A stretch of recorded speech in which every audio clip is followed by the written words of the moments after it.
நீ. இது எவ்வளோண்ணே? 10 ரூபா தான் தம்பி. இது எவ்வளோண்ணே? அதுவும் 10 ரூபா தான் தம்பி. அப்போ இது?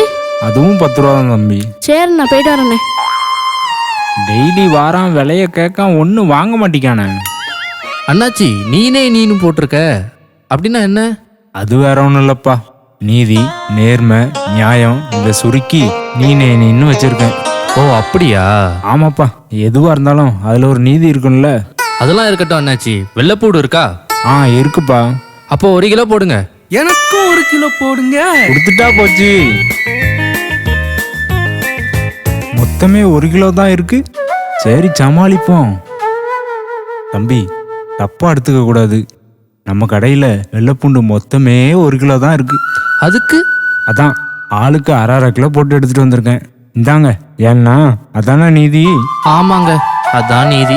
வேற என்னப்பா வேணும்? அண்ணாச்சி துணி துவைக்கிற சோப்பு 1 கொடுங்க. எனக்கும் 1 கொடுங்க. ஐயோ, மொத்தமே ஒரே ஒரு சோப்பு தான் இருக்கு. அதாவது பாத்தீங்கன்னா தம்பி, சோப்பு கூட நம்ம கடையில 1 தான். சரி, அதனால ஆளுக்கு பாதி பாதி வச்சுக்கோங்க. ஏன்னா நமக்கு நீதி தானே முக்கியம். ஆமா அண்ணாச்சி, நீங்க கரெக்டா சொன்னீங்க. நமக்கு நீதி தான் முக்கியம். வேற என்ன வேணும் தம்பி? அத அவன்கிட்டயே கேளுங்க. அண்ணாச்சி, எனக்கு பால் 1 லிட்டர் வேணும் அண்ணாச்சி. தம்பி, உங்களுக்கு? எனக்கு 1 லிட்டர் கொடுங்க. கொடுங்க. இத கொஞ்சம் பிடிங்க. இருப்பா. என்ன பண்ற அண்ணாச்சி? சூப்பர் அண்ணாச்சி. எதுக்கே விட்டுன?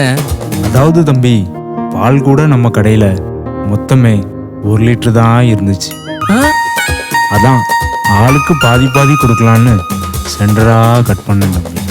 நீ சென்டரா வெட்டுறேன்னு எல்லா பாலையும் கீழே கொட்டிட்டியா? அது நீங்க நேக்கா பிடிக்கணும் தம்பி. நானா? ஆமா தம்பி, எவ்வளவு நேக்கா பிடிச்சிச்சு. நம்ம நேக்கா பிடிச்சிருவோம்ல. அதுவும் சென்டர்ல விட்டுனா தானே சரிசமமா பிரிக்க முடியும். ஏன்னா நிறுத்து. ஏன்னா உனக்கு நீதி தான் முக்கியம், அதானே? அதேதான் தம்பி. அண்ணாச்சி, உங்க நீதி சூப்பர் அண்ணாச்சி. நல்லா இருக்கியா உன் நீதி? Praise the Lord. ஆண்டவராகிய இயேசு கிறிஸ்துவின் இனிதான நாமத்தில் இனிதான வாழ்த்துக்களை தெரிவிக்கிறேன். நம்முடைய தேவன் நீதியின் தேவன். வேதத்தின் ஒவ்வொரு பக்கங்களும் கர்த்தர் எவ்வளவு நீதி உள்ளவர் என்பதை நமக்கு வெளிப்படுத்துகிறது. சங்கீதக்காரனாகிய தாவீது சொல்லும் போது கூட கர்த்தர் நீதி உள்ளவர் என்பதை மறுபடியும் பாடுவதை நாம் பார்க்கிறோம். நெகேமியாவின் புத்தகத்தில் ஜனங்கள் தங்கள் பாவங்களை உணர்ந்த போது அவர்கள் குறிப்பிடுகிறார்கள், தேவனே நீர் மகா நீதிபரர் என்று குறிப்பிடுகிறார்கள். யோபுவுக்கு கூட அவனுடைய நண்பனான எலிகு மறு உத்தரம் கொடுக்கும் போது அவன் குறிப்பிடுகிறான், கர்த்தர் செய்த எல்லாவற்றிலும் நமக்கு நேர்ந்த எல்லா காரியங்களிலும் அவர் நீதி உள்ளவராய் இருந்தார் என்று குறிப்பிடுகிறான். ஆம் தேவ ஜனமே, தேவன் ஒருபோதும் அக்கிரமம் செய்கிறவர் அல்ல, அநியாயம் செய்கிறவர் அல்ல, நீதியை புரட்டுகிறவர் அல்ல. அவர் காலா காலங்களிலும் நீதி உள்ள தேவனாய் இருக்கிறார். ஒருபோதும் நீதியை மாற்றியோ குழப்புகிற காரியங்களிலோ கர்த்தர் இடைப்படுகிறதில்லை, தலையிடுகிறதும் இல்லை. அவர் எப்பொழுதும் நீதியை நிறைவேற்றுகிற தேவனாய் இருக்கிறார். அப்படி புதிய ஏற்பாடின் பக்கங்களை நாம் பார்ப்போமானால், ஆபிரகாம் தேவனை விசுவாசித்தான், அது அவனுக்கு நீதியாய் எண்ணப்பட்டது என்று நாம் பார்க்கிறோம்.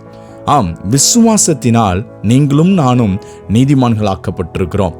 இன்றைக்கும் இந்த காணொளியை பார்த்து கொண்டிருக்கிற உங்களுக்கு நான் சொல்லுகிறேன், நம்முடைய தேவன் நீதியை ஒருபோதும் புரட்டுகிறவர் அல்ல, நீதியை ஒருபோதும் தள்ளிவிடுகிறவர் அல்ல. அவர் சதா காலங்களிலும் நீதியை செய்கிறவர். நம்மையும் நீதிமான்களாய் மாற்றும்படிதான் நீதியுள்ள தேவன் சிங்காசனத்தில் அமர்ந்திருந்தவர் நமக்காய் இறங்கி வந்து நம்மை நீதிமான்களாய் மாற்றி இருக்கிறார். நம்முடைய பாவங்களை கழுவி அவர் உண்மையும் நீதியுள்ளவராய் இருக்கிறபடியினால் நம்மை பரிசுத்தவான்களாய் மாற்றி இருக்கிறார். ஒருவேளை நீங்க யோசிக்கலாம், நீதியாய் காரியங்களை செய்கிறேன், உண்மையுள்ளவனாய் இருக்கிறேன், பரிசுத்தமுள்ளவனாய் இருக்கிறேன், இன்னும் விளைச்சலின் பலனை நான் காணவில்லையே என்று யோசிக்கலாம். 2 கொரிந்தியரில் சொல்லப்பட்டிருப்பது போல நீதியின் விளைச்சலை நீங்கள் காணும்படி கர்த்தர் அதை வர்த்திக்க பண்ணுவார், அதை ஆசீர்வதிப்பார். காலம் நிறைவேறும் போது தேவனின் நீதியும் புலப்படும், தேவனின் நீதியின் வல்லமை வெளிப்படும்.